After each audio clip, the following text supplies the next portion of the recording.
السلام عليكم كسور دواذا كنال كعبد العزيز بورلي موضوعنا مانتنا وحينو كاقا حلي دونا نيك فوجي waxaa uu sanadkii 1982 ku dhashay Melbourne oo ka tirsan dalka Australia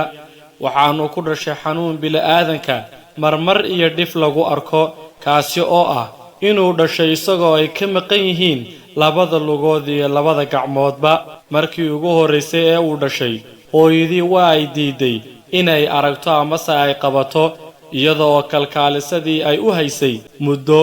markii dambe way ku qanceen familygoodu markii uu yaraana curyaannimadiisu waxay ku sababtay inuu waajaho halgan muuqaaleed iyo mid dareenba sharciyada dalkiisa u yaala uma ay suurtagelin inuu ku biiro iskuul fiican wax yar kadib markii loo ogolaaday inuu ku biiro iskuulkiina wuxuu cadaadis iyo xoog sheegasho kala kulmay ardadii ay dugsiga wada baranayeen taasi oo ku sababtay inay murugo aad u badan haleesho markii uu 8 jirka ahaa haddaba markii uu 10 jirka noqday waxa uu isku dayay inuu isdilo markii uu adkaysan waayay nolosha uu ku sugan yahay Vijay hamigiisu waxa uu ahaa inuu ku noolaado nolol guul leh isla markaana uu yeesho awood uu kaga gudbo dhammaan ayaan darooyinkan haleelay si uu guul u gaadho inkastoo aanu lahayn wax adim ah haddana kamuu fikiri jirin waxaanu haysanin balse sidaasi ka soo horjeeda mid ka mid ah cagihiisa aadka u dhumucda yar oo lahayd 2 farood ayaa ku hogaamisay nolol barwaaqo ah wuxuu bartay sida loo isticmaalo kombiyuutarka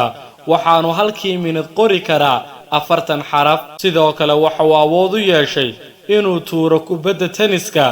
inuu soo qabsado galaas biyo ah inuu feedho timihiisa inuu cadayo ilkihiisa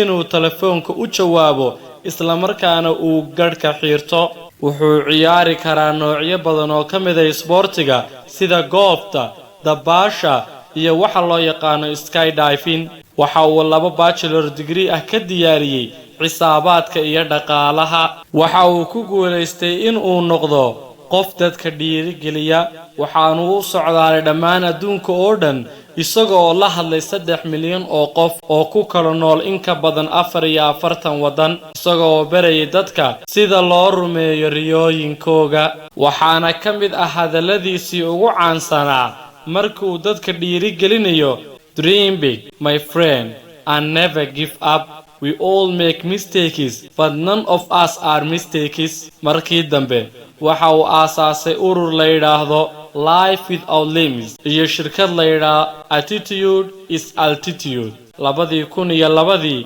wuxuu guursaday Knay Miara waxaanu dhalay 2 caruur ah sanadkii 2005 waxaa loo magacaabay abaalmarintii sanadka ee dhalinta Australia